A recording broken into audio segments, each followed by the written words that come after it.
Thank you, Lauren. Can everybody in the Pittsburgh office hear me okay? I just want to give that a little test.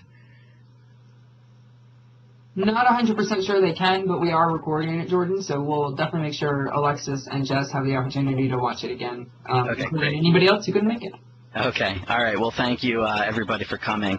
Today I'm giving an overview on social and SEO. And, personally, as an SEO strategist, I found myself mixing social and SEO more and more into my strategy. There always seems to be a blur in between correlation and causation on this topic. So hopefully this deck will break down some of that and also explore the benefits that we can get from social with SEO.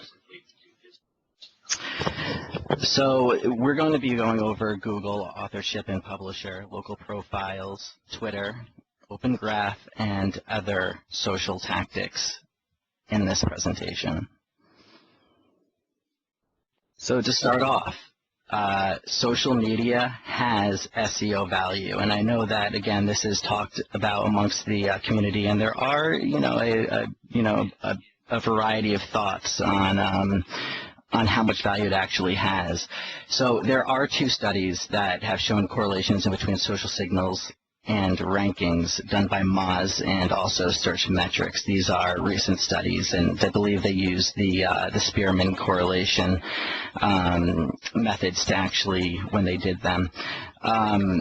There's a link to these studies in the appendix if you want to get a little bit more insight and detail on this, but essentially I'm sure everybody knows both of these websites, and they do great testing, very thorough, very detailed, so definitely worth a glance. And they have actually seen correlation in between Google plus ones, also tweets, Facebook likes, comments, and so on, so definitely give that a read.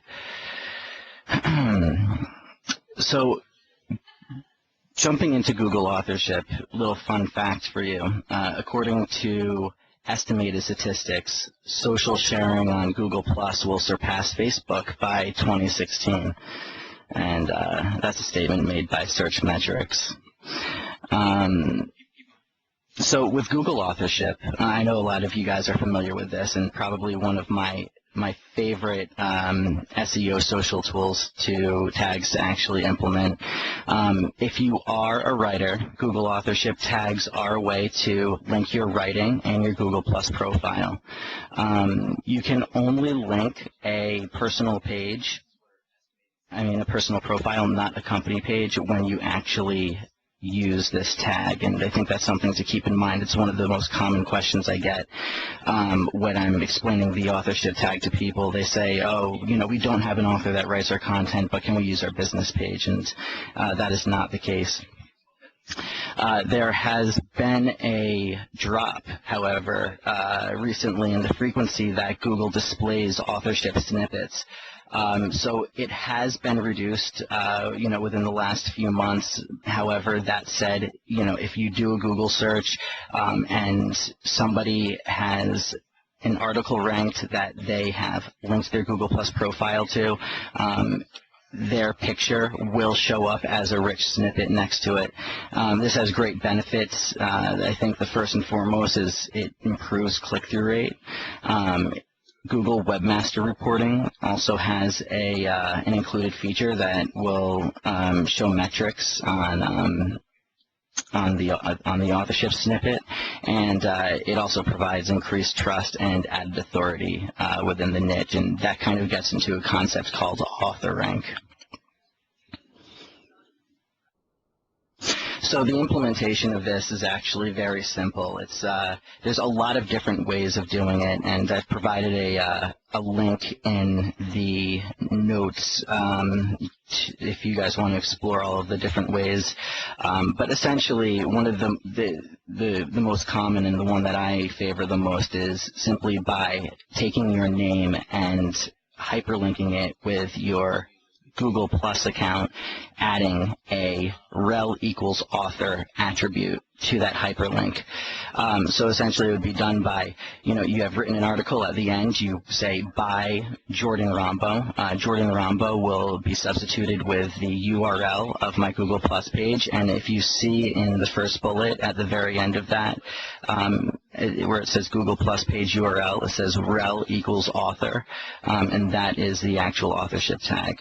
At the same time, after you do that, you want to be sure that your Google Plus profile has a reciprocal link pointing back to the domain that this article is written on. So if you, write on multiple sites, say you're a BuzzFeed, writer, and all these other and a few other popular sites, you need to make sure that you are a contributor in your Google Plus profile to each site that you're using the authorship tag, and that actually makes the handshake with Google and verifies that this is your official content and gives you the chance to rank as a rich snippet, along with getting the other benefits from using the authorship tag as well.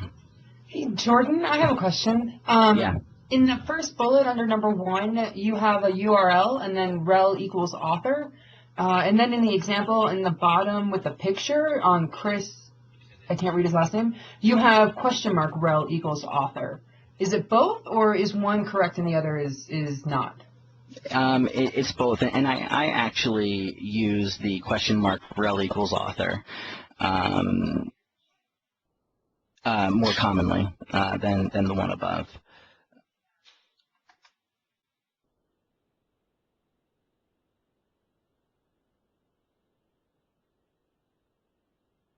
Sorry, that was it. That's all I had. Okay. So jumping into Google Publisher.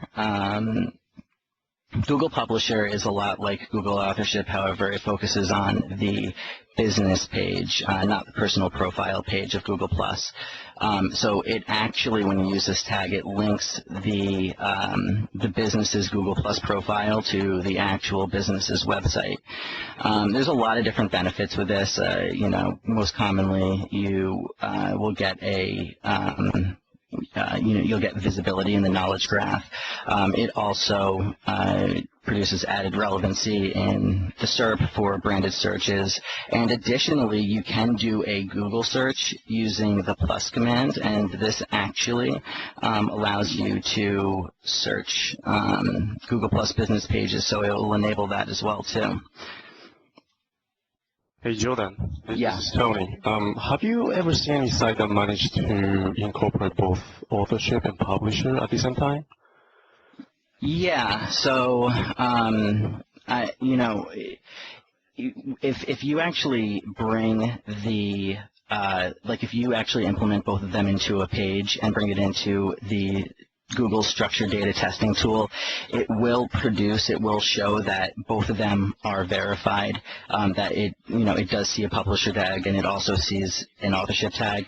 As far as the ranking of it goes, I mean, it's going to show an authorship snippet. And really, I think something that I didn't put in this deck that I left out is you really just need to have the publisher tag on the home page. It doesn't hurt to have it on every single page if you're going to, put the attribute in the footer, but really all you need to do is have the attribute on the home page. So technically speaking, there really wouldn't be a reason to have a authorship tag on a home page, but if that were the case, it still would get acknowledged. Okay, thanks.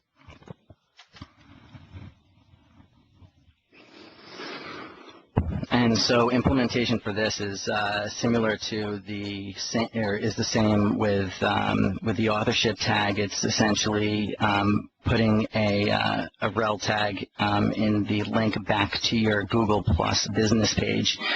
There are a lot of other ways of doing this as well too. I think one of the newest and most popular, just verifying it through Google Webmaster Tools. Once you actually get the verification, you will see a check mark on your Google Plus page that will officially tell you that this has been that this has been linked, and that you did it correctly.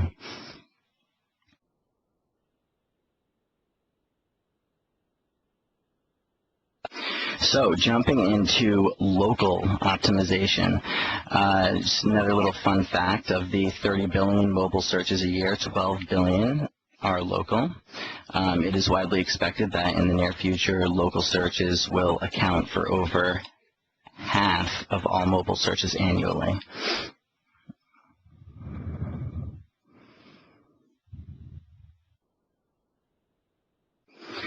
And there are a lot of benefits, building out local profiles, a lot of SEO benefits, and really a completely new deck can be written on this topic.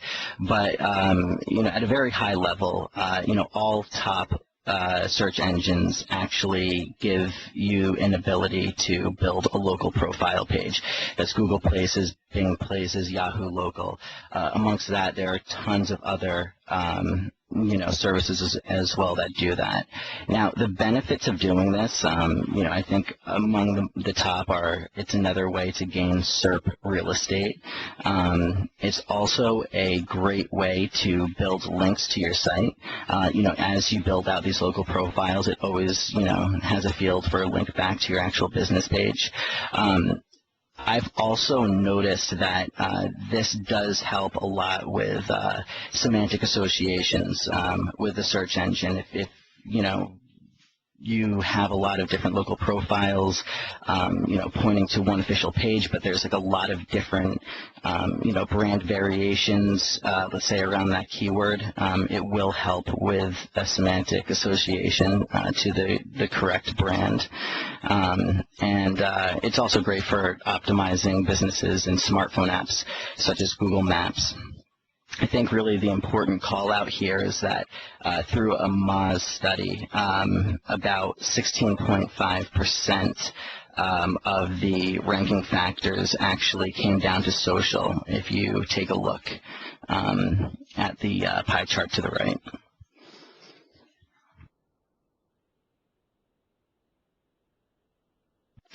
I think it's also worth mentioning, too, that, this is a very evolving game as well. And I think a lot of you guys have seen Google making, multiple updates on, how they're displaying their, their local places and local pages.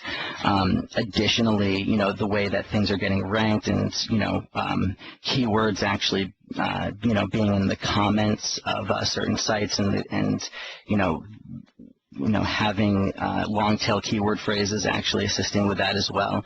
So, as I mentioned before, there's definitely a lot that goes into this, and I think it's definitely a valuable SEO asset. So, jumping on to Twitter cards, and I call this the rich snippets for Twitter. A little fun fact here for you guys: Twitter's fastest growing demographic is the 55 to 64-year-olds. Definitely a surprise to me when I read that. So Twitter cards actually are a pretty big buzz recently. I'm noticing that more and more sites are jumping on this, but it seems like, before you do, it's they tend to be a mystery of what they actually are when, somebody first hears of them. I'm actually going to skip this slide and jump on to the next, and I'm going to read the previous slide, just going off of the visuals of the next two slides. So Twitter cards will essentially convert a tweet that has a link to your web page into a rich snippet in Twitter's feed. So if you tweet something with a URL that in that page actually has Twitter card markup on it, it will transform from a regular tweet into something that, what you're looking at on the screen right now. There are 9 different types of Twitter cards, and you can find all of them right here into their different variations. Summary card is the most common. I think another really cool one is an app card and also the player card. Here's a player card. This app card, it will really only become a rich snippet on the smartphone, and when you are going through your Twitter feeds on your Twitter app on a phone, it will actually show up like this and link you right to the App Store. So definitely very beneficial, helps a lot with clicks. And, you know, the way this actually works is the HTML, you know, of the web page that you want to implement the Twitter card on. Actually, you implement Twitter card markup, so which looks like this right here in the HTML markup. What you need to do is you'll insert Twitter card markup into the head section of the page. The markup can be generated using Twitter cards validator, and that I actually have a link to in the appendix. So you can, you know, put in the fields that you want to populate, and it'll make the code and provide it to you. However, the most common way that this code gets generated is you give, you know, the variables to a developer, and they actually, you know, develop an aspect of the CMS that will dynamically insert and update, you know, these Twitter card fields according to, you know, the article that you have. Once you actually have that HTML on your page, if you go to the validator tool, as a one-time thing, you want to submit your website for approval. So you can't just, you know, put this markup on any web page and then, you know, think that you're all of a sudden going to get rich snippets in Twitter. They actually want to review the type of card you're using with the site it's on, and they need to approve it before it actually starts working. That approval takes, you know, 5 to 10 days is what they say on their site. The few times that I've done it, I've had approval within 24 hours. So it does go pretty quick. And, you know, again, I mean, this is, you know, definitely a fun little tool, I think, not only to, you know, add as a rich snippet in Twitter, but it is also, you know, acknowledged as a set of structured data, and, you know, it assists with data parsing as well. It defines attributes of the page, so it's great in that sense as well too.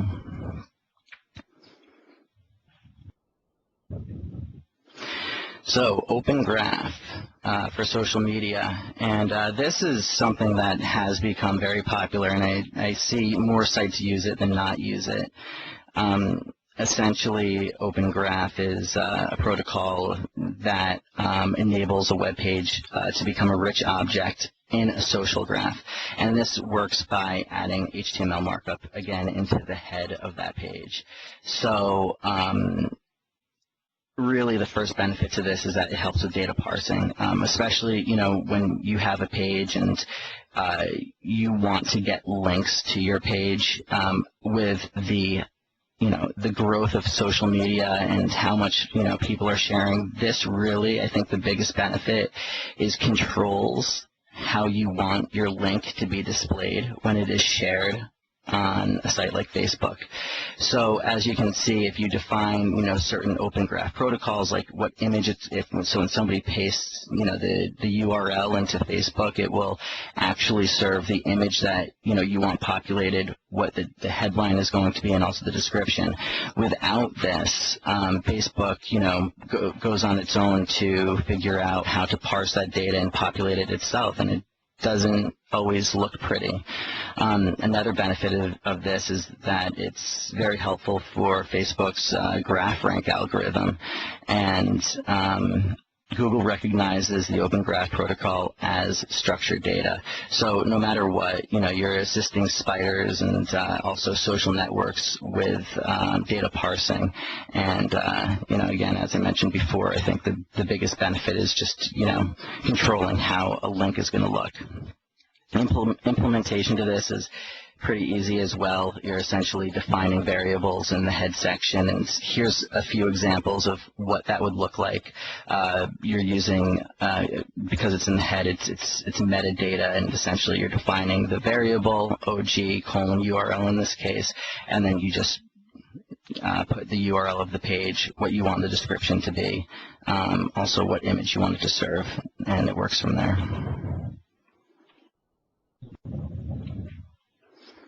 So I think as far as, you know, actually implementing markup into your site, those are really some solid, you know, tactics where SEO and social media have a good marriage. But there's a lot that actually expands outside of that too. I mean, there are tons of social networks out there, a lot more popular than others, but really, I mean, you know, these are all great platforms to do link building from. And although it's typical that, you know, links are no follow on these sites, it's still, you know, a link is a link, and not only are you getting a link from a site that has, you know, high domain authority, but you know, you also get the side benefit of referral traffic as well too. So, you know, with Pinterest, when, you know, you actually pin images, you can make it so that that image links to a certain page. YouTube, of course, adding URLs in the description is very effective. They are clickable. You can use sites like SlideShare to, you know, if you have a presentation that you made on a certain topic, upload it to that, and it's in that description, you know, put a link to your site or put it in the actual SlideShare itself. All of these things are crawlable. Reddit is actually a great platform as well too, that you know, very, very easily linkable from. I think that, you know, what you want to keep in mind here is that there are tons of social networks out there that you can build links on, but and the other one that I quickly want to mention is that I didn't put on here are question and answer sites like Ask or Yahoo Answers or Cha-Cha, and you know, these are also other platforms that you can build links from as well too. I just think that it's worth saying that you really need to be aware of the proportions that you are building your links in this manner. So, you know, with Google, you know, stepping up its algorithm to fight spam and spammy link building tactics, although link building is still the backbone of Google's algorithm, you always want to keep an eye on, you know, the proportion or the anchor text distribution on, you know, how links are being built to your site. So I don't think that it's a problem building links from, you know, a lot of different question and answer sites, but if you have a new site and the only links you have to it are an abundance of links from, you know, Ask.com, Yahoo Answers, and so on, I think that that is something that, you know, could possibly come up as a red flag in Google's algorithm. So definitely something to be wary about. And I think there's something else that's pretty cool about that opportunity there, Jordan, I just wanted to throw in. Way back in the day, as Google was starting to add like news results to search results, they always pulled in Twitter results. So I guess, you know, social networks as a signal of authority and trust are pretty high. I know they don't do it as much anymore, but I do know that historically, if you had a tweet about a recent news subject, your tweet could get pulled into the news results. So you never know how Google is going to incorporate information on these social sites as they gain more popularity. So, Jordan, great points. Definitely continue to build links across all of them. Thank you, Lauren. Absolutely. So, you know, finally, to sum this all up, you know, we have a little circle of SEO and social, and, you know, really, I think in any situation, good SEO starts with publishing high-quality content. From there, if you put in good share and social measures, the content as it gets shared, you start getting links built into your site. Not only is that going to increase visits to your site, but because of the links, the site is going to gain authority in search engines. And amongst gaining authority in search engines, you will also grow users, your organically discovered users, because you will be ranking higher and more frequently. And that's the cycle, and that's it. Thank you, guys. Thanks, Jordan. Did anybody else have any other questions about social, or you just wanted to talk about social SEO, questions with what your client's up to? Maybe we want to pick Jordan's brain for a few minutes. Trying to think, I know the community in Comcast is setting up to really integrate social and really focusing on that publishing of quality content to do this whole process. Is any other client really exploring social at the moment?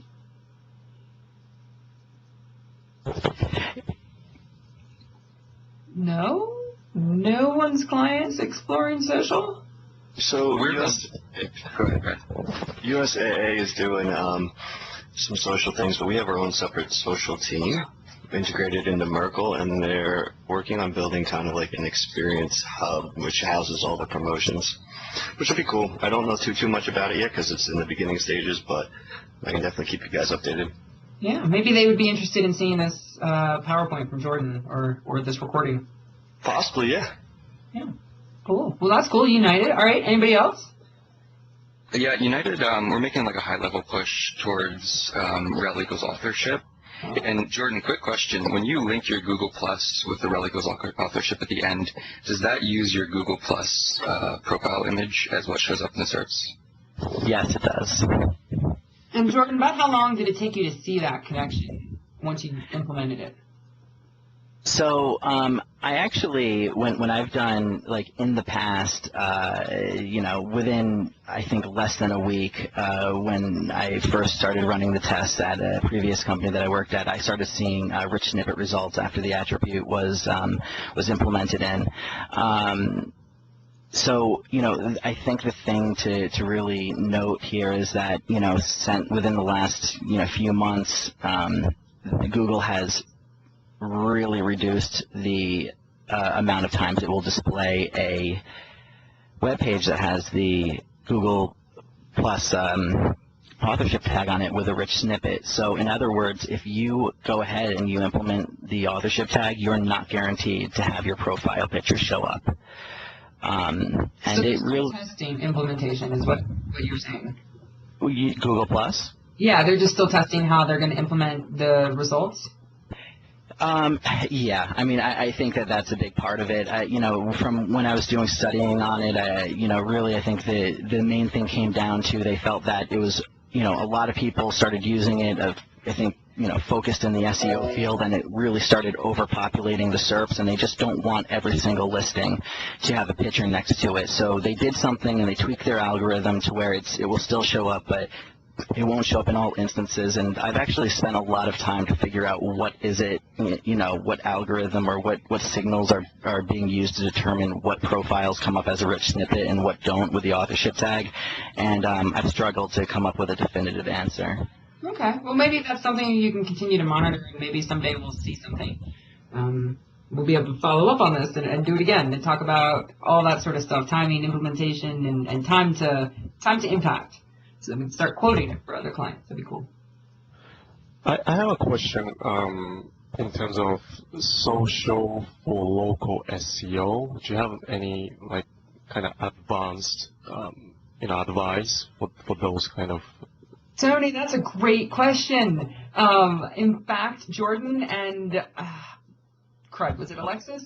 Yeah, it was Alexis. So Jordan and Alexis and I were just talking about that. And if you would, I would love it if you and Alexis could connect, Tony. I would love to hear what that presentation would be. I gave Alexis some things I would be interested in, and I think you would probably have some great questions, too, coming from an international perspective. So maybe that could be our next conversation, like SEO, local social, something along those lines. Okay, so she's working on a deck? Yep, literally as of like an hour ago. So nothing too firm. And I would love it, again, if you wanted to touch base with Alexis and give her your ideas or work with her on it, if that's interesting to you. Okay, sounds good. Yeah. All right, cool. So, no, in other words, Tony, there is no more details at this moment about local social. Okay. Cool. Does anybody else have any other questions?